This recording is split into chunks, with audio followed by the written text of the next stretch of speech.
everybody. Welcome to Vantage Point. We're going to sponsored by Vantage Circle. I'm Chester Elton, and we've got some great guests today that we're going to talk about retaining talent during organizational change and transformation.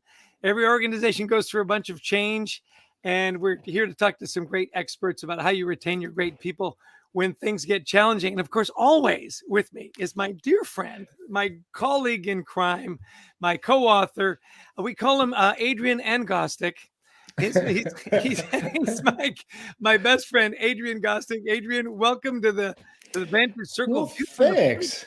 Yeah. Thanks, Jess. Yeah, we are excited today. We've got a couple of amazing guests. We're going to talk, whether you're an HR leader, whether you are a line leader, you're going to learn a lot today about how you can retain people during times of change. Every place that I'm going right now to speak or work with a group of leaders, they're all talking about how we retain talent.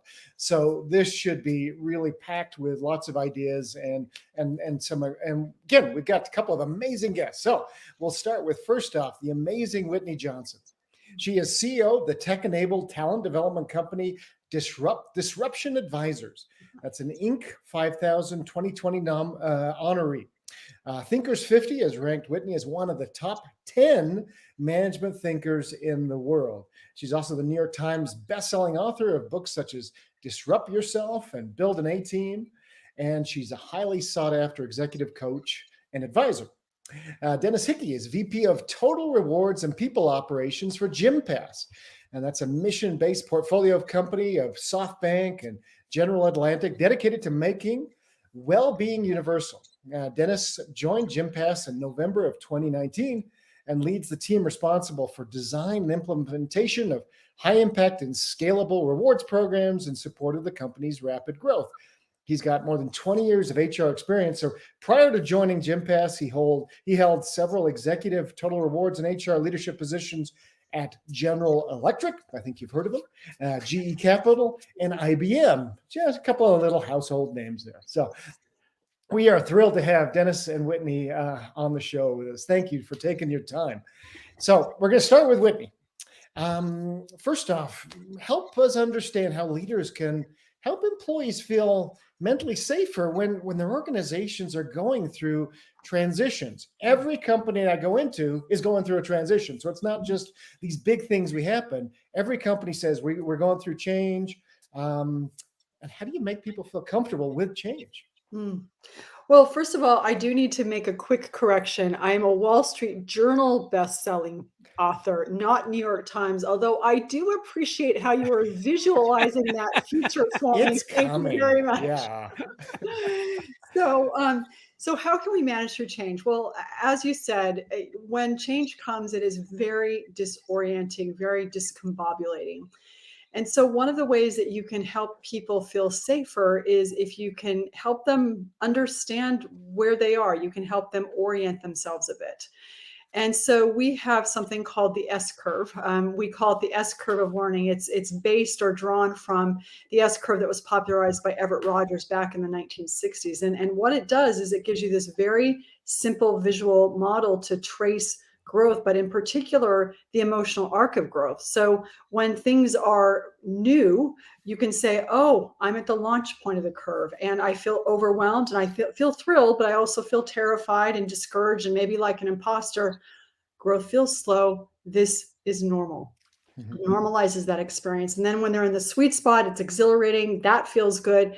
But when they get into mastery and they're having this experience of, or the top of the curve, feeling like, I know I'm good at this, but I can't keep doing it anymore. They know, oh, this is normal. I'm having this impulse, this need, this desire in order to grow. And so as you understand, you've got the launch point, the sweet spot, mastery, you can trace the emotional arc of growth. You're now able to orient yourself. So as you go through change, every process or step along the way, you can feel like, I'm not odd. This is just what growth feels like. And you feel a little bit less disoriented, a little bit more secure. And because you know where you are, you know what's next. When you've walked us through this before, you've talked a little bit about it in that kind of beginning of the S-curve that we're excited, but we're also terrified. And there's small steps. there, because we tend to, kind of you aim for the end, and that's the wrong thing to do. It's the small steps, right?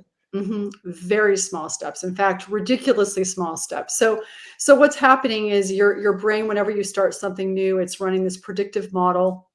At the outset, it's as you're running this predictive model, you're making lots of predictions that are inaccurate. And so the dopamine, which is the chemical messenger of delight, it drops.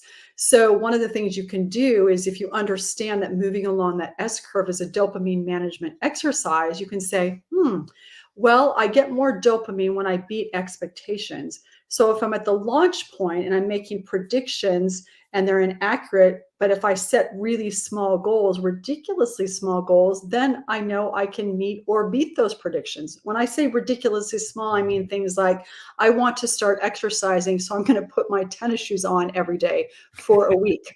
And once you've done that, you might even walk a minute once you put those tennis shoes on. Now you get the dopamine to spike. And as that dopamine spikes, you start to build that momentum that allows you to move off that launch point into the knee or tip into the sweet spot of the curve. So it starts with very, very small goals.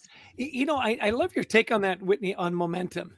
You really can't undersell that, can you? And I love that idea of the little steps. We were just with a founder of a company yesterday. Adrian and I were presenting together in Dallas. And he said, you work and you work and you work, and it's so easy to get discouraged. You work hard to get this thing and then it falls off, and you work hard to get this thing and it falls off. And it was really interesting, Whitney. Maybe you'll give some insight to this. He said, and then we got lucky. And it was so interesting that he said that. I said, you mean all that hard work that led to that lucky moment? He goes, yeah. I said, that should be the title of your book, The Hard Work of Luck. Those little things that build the momentum. So that momentum really is key in that transformation, isn't it? Yeah, absolutely. And the way I think about it is that you're basically you're starting with a cow path. So whenever you start something new, there's a cow path. There isn't anything there. But if you'll do something every single day, no matter how small, you're starting to build that neural pathway. You're starting to build those connections. And so that cow path becomes a path, then it becomes a trail, then it becomes a road, then it becomes a super highway.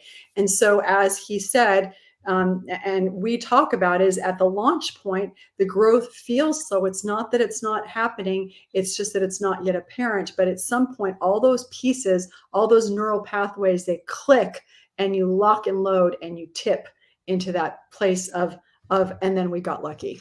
Yeah. Well, let me add. I'm kind of going to Dennis now too. I love this idea of Whitney bringing in the individual and how we do this from a corporate perspective. Dennis, how do you help people feel mentally safe? And is what Whitney's saying about the S curve resonating with you too? Oh, absolutely. Communication is the key.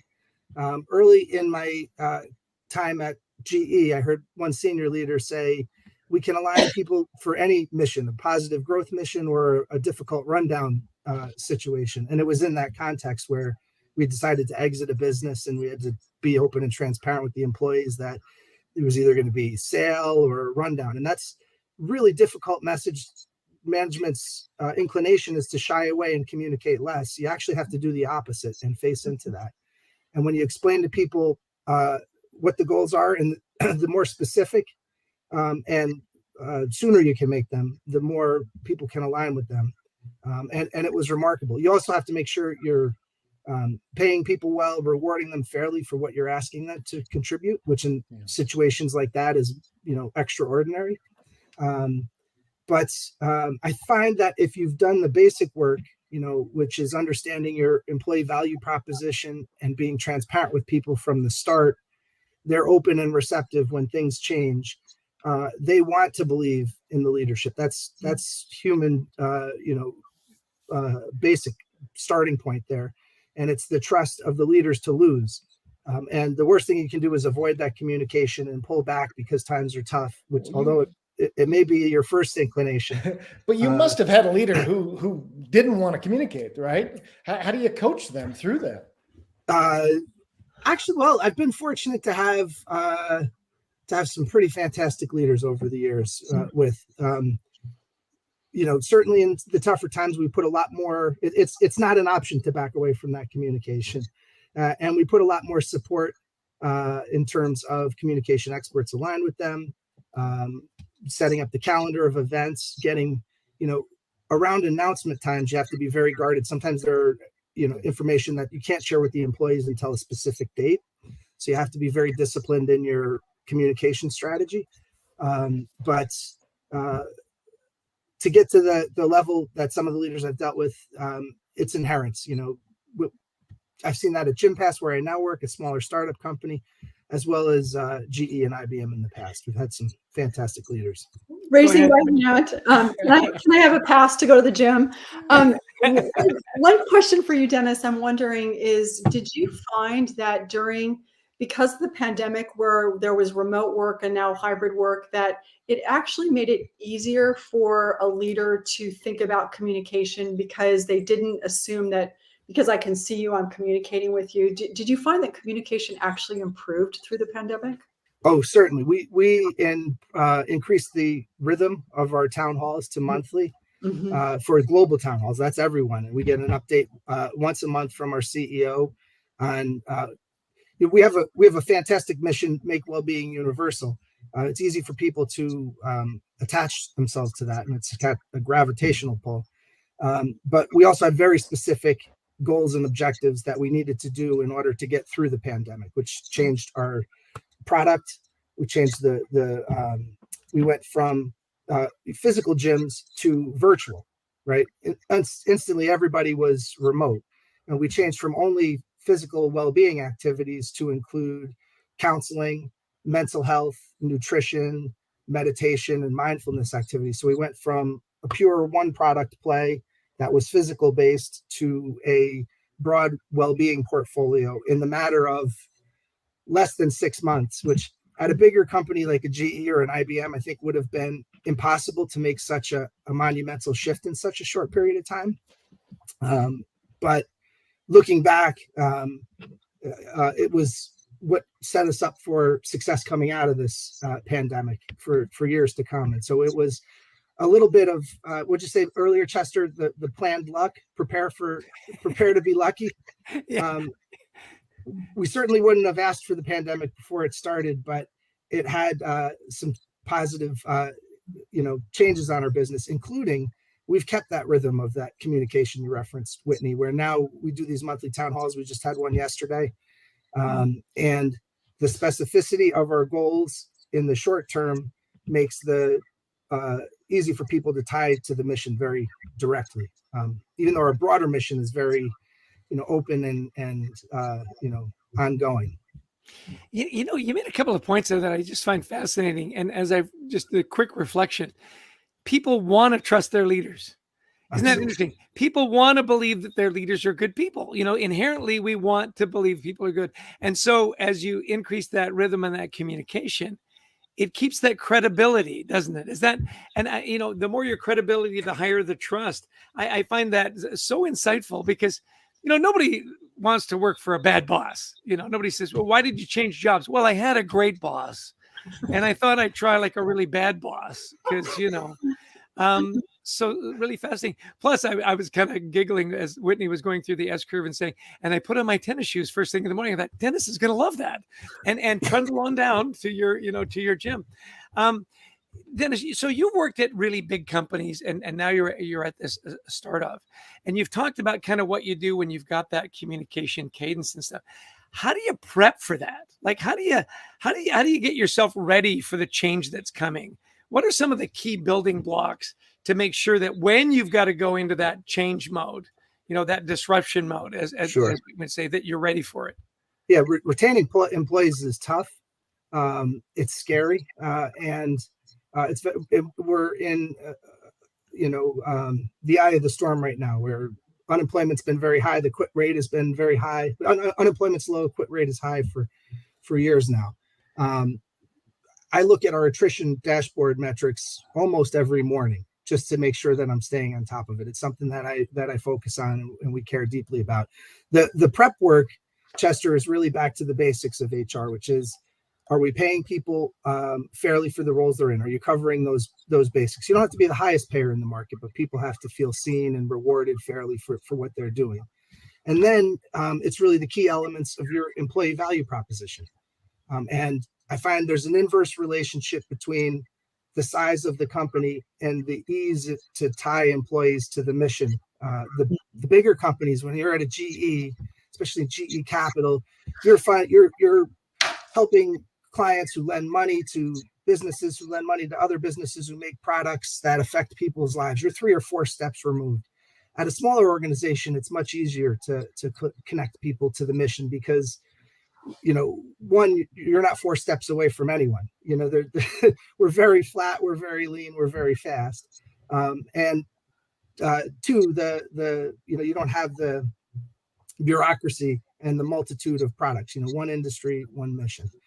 So the mission is absolutely key. And then I would say the culture is key.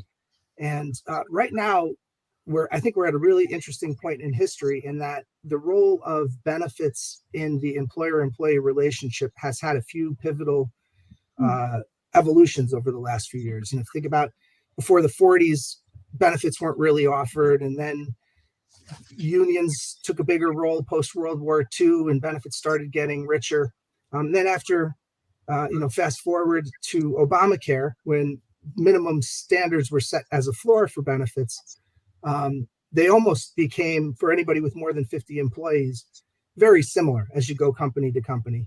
Now we're in this new evolution of well-being benefits that recognize not just the employee, but recognize them holistically as a person, recognize that they may have spouse or children or elders that they care for, where you're getting pet insurance and you're getting, care.com, and Gym Pass is an example of that evolution. The interesting thing and why I love being a part of this transition where we're at today at Gym Pass is for technology has enabled for a very small relative cost, a very high impact on your culture. And there are wonderful companies out there with a lot of innovation in everything from bereavement care to, as I mentioned, pet care to student loan, assistance that are really enabling companies to redefine the culture that they want to build. And that's the story that employees then tell themselves about, well, why I'm loyal to my employer, because they see me as a holistic person. The story that I get up and tell myself or that my wife or my children recognize is a broader, richer relationship with the company than just a traditional transactional one. Isn't that interesting? So how does that resonate with you, Whitney? Are you seeing the same thing? It's the broader benefits.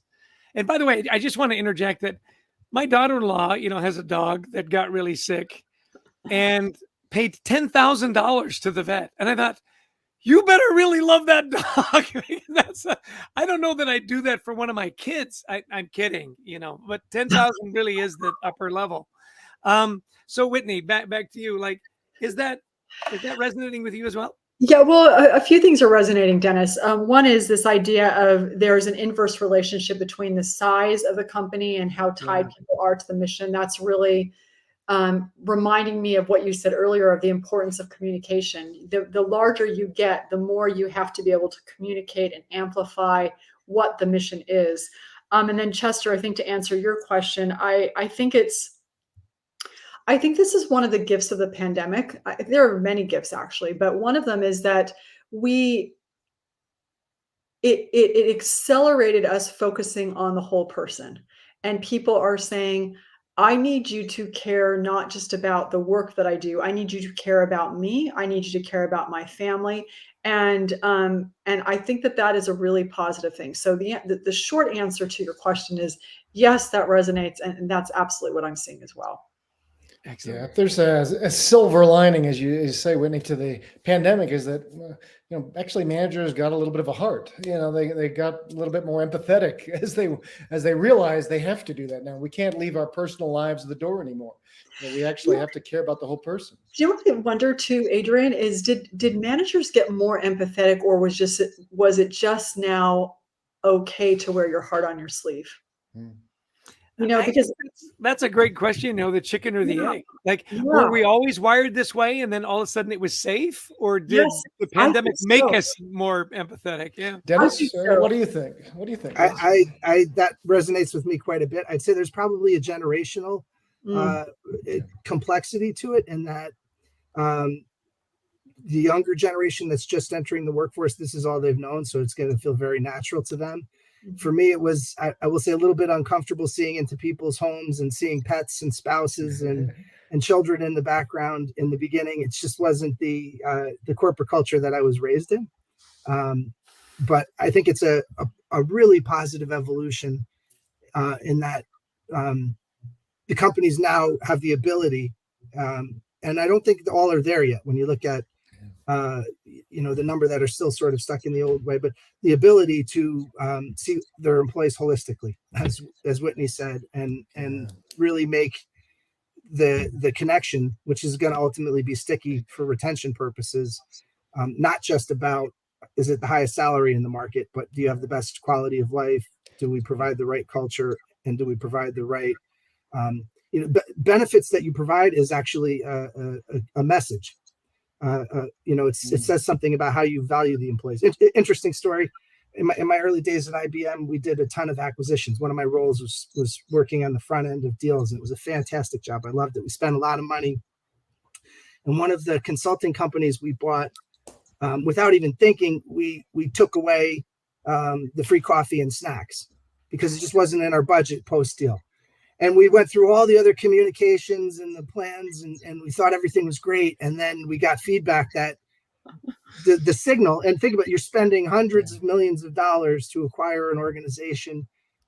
The payback on this deal is going to take years. If it's successful, consulting company, you need the people people are the business. Yeah. And without thinking about it, we intentionally pulled back a very small benefit that sent a strong signal. Don't take away my food, Dennis. That's right. Yeah. Don't you mess with my caffeine. And you probably gave them, higher priced benefits overall, but there was just this little thing. Yeah. And when people are looking for, like I said before, people want to trust and believe in their managers, but when you're new and there's an organizational shakeup and you're realigning them to new management, there's that hold your breath, wait and see period.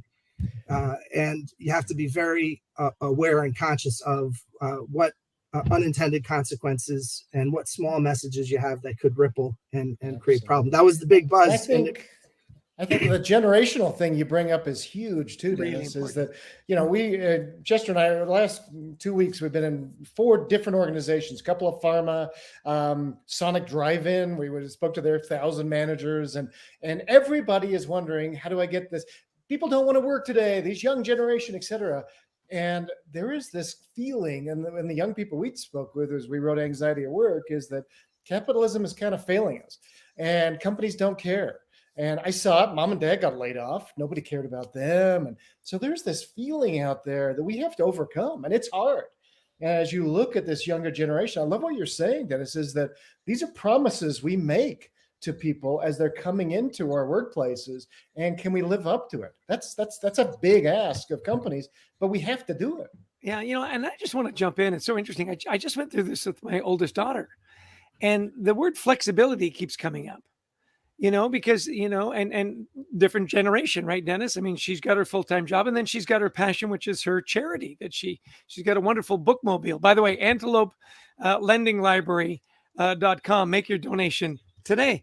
And this idea that she asked her workplace for some flexibility, same number of hours that she'd work during the week, just so that she could free up some time. And they said no. Wow. And that, and it was just a couple of hours. And, it's so interesting to me that was devastating for her. And, that flexibility and what you say about messaging, that the smallest things can blow up on you if you don't ask that next question. What will the message be? What's the message we're sending if we do that? Yeah. Just flip that for your daughter. If she was at an organization that gave her that flexibility today, and someone called and said, hey, for 15% more, would you cross the street? But, oh, by the way, we're a rigid organization. You're going to have to be here. No way. It's not just those 3 hours per week, but she's going to have to say to herself, what does that say about the way that organization values its employees and its people? And it's like taking the coffee away. She's probably not going to cross the street.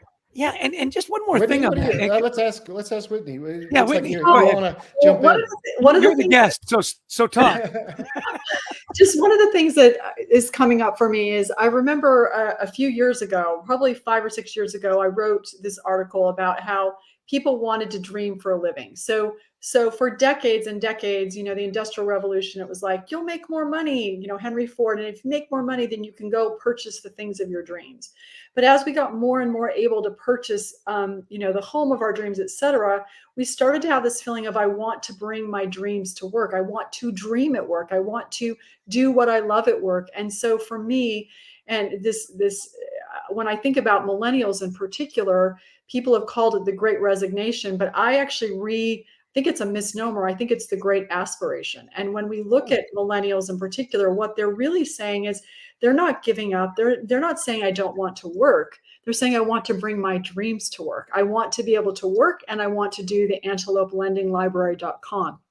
And if we as an employer, see, I got it in there for you, Chester, if we as an employer make that possible, and we have a number of people who work for us who are incredibly capable, but they want flexible time. They want to rear their children. They want it to be okay that their 3-year-old toddles up to the computer while they're working. And when they can, then we get some great minds and capacity, because we're allowing them to bring their dreams at work, but also to have their dreams at home as well. So it's not the resignation, it's the aspiration. That's so good. That is so good. I love that. And implicit in that, Whitney, it's not that the prize and when I'm going to start living my life is when I've made that, whatever that number is that was promised me. It's, I'm living my life right now. I'm seeing my children every day. I'm being able to go out to dinner with my wife. I'm making soccer games and parent teacher meetings. And I can carry my job and feel like I'm contributing and successful. I don't want to wait to feel like I've made it, for another 20 years when I've met some number and I can buy, some assets that aren't going to love me back. It's really fun. It's transitioning from that, traditional work-life balance to how do I create a state of well-being and wellness that harmonizes both. Exactly.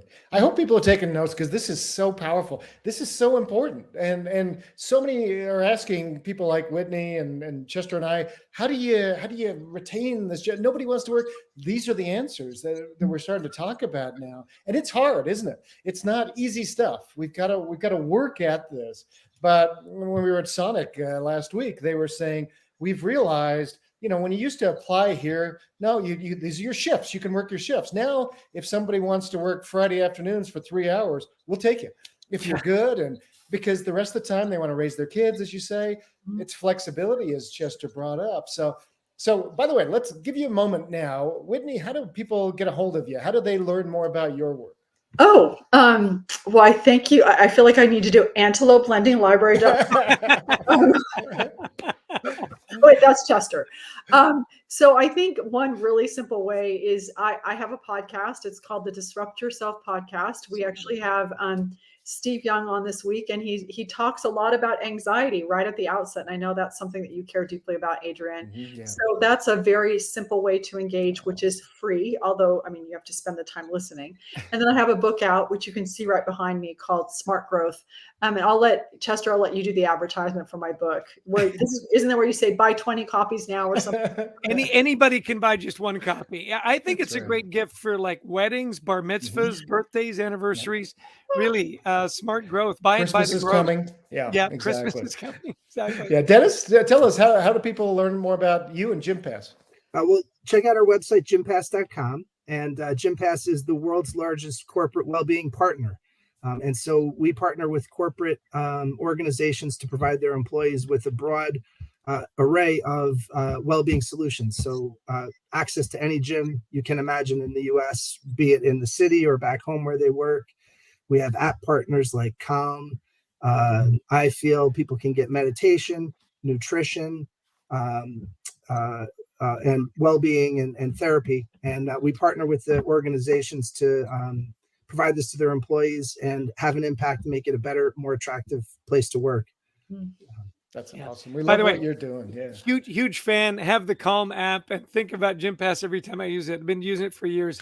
Really a fabulous company that a lot of people still don't know about. So GymPass, absolutely check them out.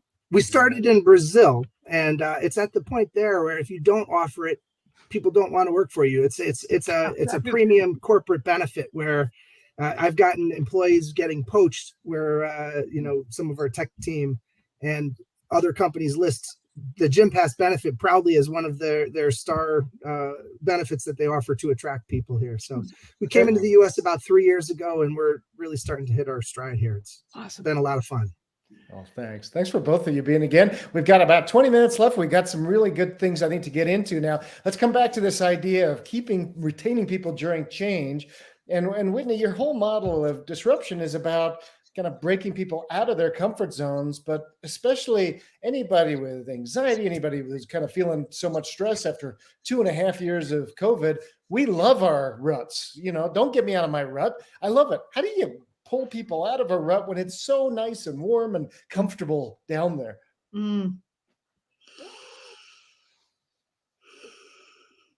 What's so interesting, Adrian, is on the one hand, we love our ruts, and yet there is something inside of us that is wired to grow.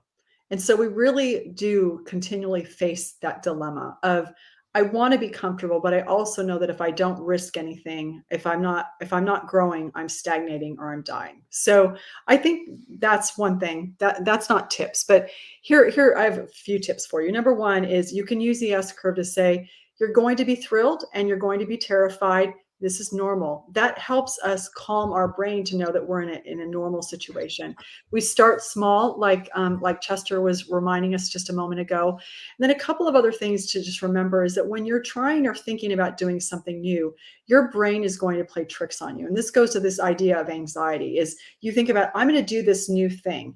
And if I do this new thing, it's going to be like, oh no, there's a bear chasing me. So we run away from the bear and we think, phew, now everything's going to be okay. So the next time you're about to do this new thing, you think, oh no, there's a bear, and you think about it, 7 days instead of 2 days in advance. So you run away again and you create this anxiety loop. And so what I would say is you face the bear. You know that your brain is trying to tell you it's going to keep you safe, but in fact it isn't. And you do that by raising the stakes and saying, if I don't face this bear, then a lion's going to eat me or a triceratops is going to eat me. And that's even worse. So you're using the loss aversion theory to raise the stakes.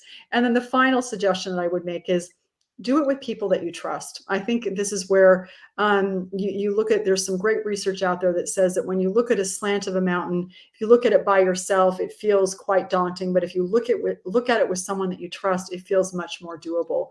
So as you're thinking about making change feel more comfortable, recognize that it's normal to feel scared. It's normal to feel like an imposter. Face the bear because the bear is better than a triceratops, and then do it with someone that you trust, and start in very small increments so that your brain can not feel terrified of it. It's just a baby bear. It's not a big bear.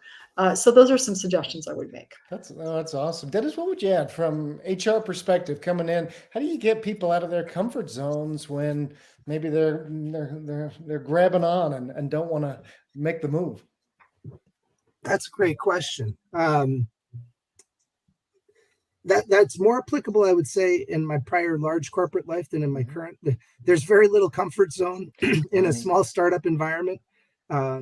If anything, it's almost the opposite, where people have imposter syndrome and they think, well, that next challenge or the next project is something I haven't done before. And there, you have to show you're not alone. Failure is okay. We're going to learn from it and move on. And you're more capable and smarter than you're probably giving yourself credit for. A lot of people, let's say in startups, have that imposter syndrome barrier that it's hard to overcome, and that prevents them from branching out to a bigger role or tackling the project head on because of a fear of failure. So early on, when I got to Gym Pass, I realized I'd done a lot of HR and comp and ben roles at both IBM and GE, but I never had the top job with the board accountability and never dealt with the comp committee. And I had my own set of imposter syndrome and thought, I don't know how to do this. And then I looked around and realized I've got just as much experience, if not more, than everybody else in their roles. How am I talking myself out of this? And you know what you're trying to achieve. And there's a lot more tools and resources out there to help you get there. So that sort of hurdle is the So, Dennis, can I jump in and a question for all of you? I've been thinking a lot about the imposter syndrome, and I feel like the imposter syndrome is kind of like a Wile E. Coyote, because for a long time I thought I knew what it was, and yet it almost wears this mask, like it's not what you think it's going to be. Does that make sense? Have you any of you noticed that? I'm going to jump in. It's so funny, that imposter syndrome. Who are you really? Uh huh. And how dangerous is it really? And I found out that I really don't know myself at all. Not at all. The things that scare me are crazy. And I'll tell you what I've done to kind of deal with that, oddly enough, is journaling. Huh. I write it down, and it's so funny because I have this S curve of emotion. Like, it's great and it's terrible. It's great. And Adrian knows this. I'm like a oscillating thing on the old screen, but and I write it down, and when I start to write it down, and I see it in print, and then I remind myself, I go, Chester, you've got an amazing life. You've got an incredible wife. You've got an amazing faith. You've got more friends than you can count. Like, what? Like, what are you stressing about this for? You know what I mean? In the grand scheme of things, and this is my little mantra, 99% of the world would trade places with any of the four of us in a nanosecond. In a nanosecond. And I think when you put it in that perspective, you go, yeah, this moment may not be that great. But when you look at the whole picture, it's pretty amazing. Mm-hmm. It's interesting that goes back to the gratitude piece for you that I know is so important, but I think it's interesting how you just played this moment may not be that great. In other words, in this moment, I might not feel like I know what I'm doing, but there are so many instances where I do feel like I know what I'm doing. So I can move through this. I don't know. There's something there. I think it's interesting. A book. Dennis, what are you thinking as we're having this ethereal conversation on imposter syndrome? I think it's natural. I think it's human nature. I think the interesting thing, people who don't have it probably should have a little. People who are overly confident, and I've seen people where I'm like, wow, that is remarkably unaware. And then people who are very confident, smart, and hardworking often have it just because that is what helped them get to where they are, and that drive to learn more and work hard and always kind of holding yourself to a higher standard, maybe where it comes from. Yeah. And it's okay.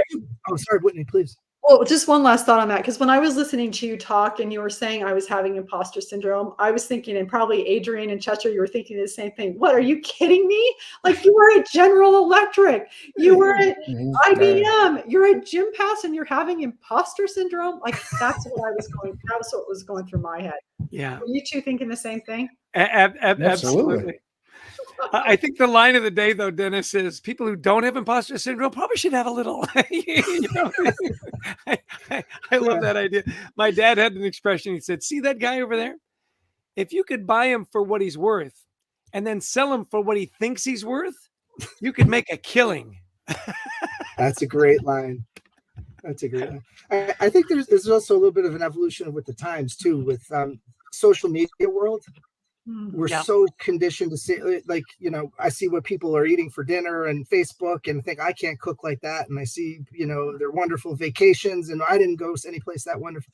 The same thing happens with LinkedIn. You're kind of constantly bombarded with these images of success and awards and recognition of colleagues. And you may assume that it's all perfect and there's no other side to the coin there.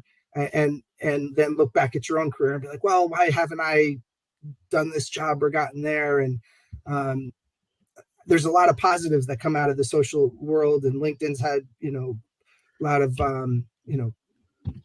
positive changes, but that's certainly a negative one on people's relationship with their own comfort in their career. It leads a lot of people to jump, I think, too early to your S-curve point, Whitney. Mm-hmm. It kills me when I see someone leave a situation or a company too soon, when I'm like, you're just getting to the point where you're going to start to see your project through, create value and change, and you're going to another situation where you're taking a step back. And we see that from time to time, and I think your S-curve has a lot of valuable lessons for many people to learn there.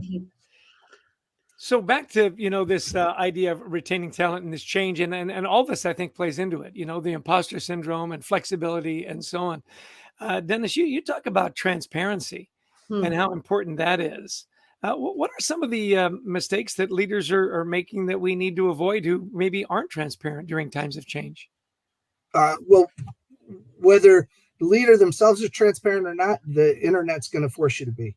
So if you've heard of this little thing called Glassdoor or LinkedIn or Indeed, you can't hide today from what the rep is of your organization. So just like I check my attrition stats almost every day just to understand if we're having pockets of attrition, I check my Glassdoor, Indeed, and Google reviews. You've got ratings out there. They've got ratings on your CEO. If you are not, as an HR practitioner, aware of that, then you're not aware of what candidates who are potentially considering joining your organization are seeing every day. And you can be proactive and influence that. I mean, you're not going to get fake reviews if you don't treat people well, but if you treat people well and encourage them to write reviews, they will give you positive feedback. And so we've seen our scores improve dramatically over the last 2 years. Had a fantastic partner in employer branding who's taken the lead on that. Yeah. So Whitney, you coach a lot of high-powered executives and whatnot, work with some amazing organizations. What do you talk to them about what to avoid during, transition and change to make sure that it goes a little smoother? What to avoid? It's interesting. It goes back to what Dennis said at the very outset, is this idea of when things are changing and we're feeling uncomfortable, we tend to want to retract and want to just batten down the hatches and just focus on doing my little thing right here. And that's the thing you absolutely cannot do. You need to be willing to say, all right, here's what's happening. I don't know exactly where we're going. I don't know exactly what it looks like, but here's where we are right now. Here's what we're doing. Here's what we're thinking about. And oh, by the way, we will figure it out. We will make it through. And so, so the things that we encourage people not to do is to retract and to continue to talk, even though you don't know exactly what's going to happen any more than anybody else. Simply that willingness to be there and stay in the space with people, like I talked about earlier, that climbing the mountain. We can do this. We'll figure it out. And then to not be paralyzed, but just to do something. So inaction is worse than action. And that metaphor that I use, the minute you actually put your foot on the mountain, the perception of how steep it is actually declines by about half. And so, continue to communicate, don't not communicate, and keep moving forward. Don't stop. Adrian, isn't it reminiscent of that climber that we met? Yeah. It was so funny. You talk about climbing a mountain. I forget the guy's name. He actually died on the mountain. So, spoiler alert. Anyway, he said he was going to climb this inclimbable mountain, and he and his buddy were there, and they studied it for like a week. And they couldn't figure it out. And then finally, he just looked at his buddy and goes, "We got to get on the wall." And he said, as soon as we started climbing, it started to make sense. They were paralyzed by analysis, right? Mm-hmm. And it was so interesting. And that goes back to the small steps. One quick story: I was having a conversation with someone this weekend, and they were talking about writing a book. And I said, well, why don't you just every day for a week open up your computer and write one sentence? And the person said to me, well, isn't that going to take you a really long time to write the book if you only write one sentence a day? And I said, well, it could, but the option, the alternative is you don't actually ever start.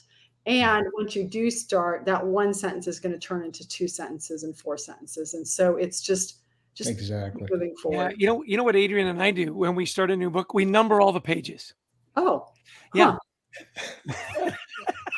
Don't listen to him. So last question. We got 5 minutes left, so like 2 minutes each. How do we, Whitney, you run a training company, right? How do we develop more leaders who are able to lead through change? This is the last question. So if we're looking to hire, promote people, or teach them these skills, how, especially a lot of the HR leaders listening and watching today, how do we embed imbue these skills in people? Okay, Dennis, are you going first or am I going first? You got it, Whitney. Okay. All right. So this is the question of how do you help leaders create the conditions where people can grow? So I think about this of climbing the mountain. What are the weather patterns? And so I have 4 suggestions for you in terms of helping leaders. Number 1, you give them the tools. And sometimes people will say, well, I don't have enough time or money or expertise. One of the most important tools is that ability to look at a constraint as a tool of creation. So to reframe, you don't have enough money. What can you create because you don't have enough money? How is that a tool for you? So number 1 is that mindset, that ability to reframe.